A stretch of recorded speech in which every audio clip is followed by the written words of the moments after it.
आरफ वालारोड नजमाना मोड़ कार और ट्रक में तसादम, 3 बच्चे मौका पर जहाँबहक, रेस्क्यू जराए। मजीद तफसीलात जानते हैं हमारे नुमाइंदे आमर रफीक सुल्तानी से। जी आमर रफीक सुल्तानी बताइएगा।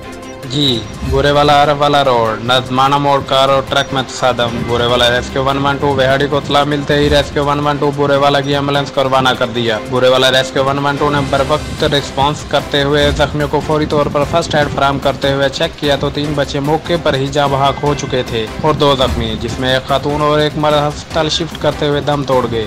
कार में सवार 2 बड़े अफराद और 5 बच्चे थे जो बूरे वाला से आरफ वाला की तरफ जा रहे थे और मोहम्मद नगर के रहायशी थे। बूरे वाला 2 शदीद जख्मी बच्चे बहावलपुर के लिए रेफर कर दिए जिनकी हालत तशवीशनाक बताई जा रही है।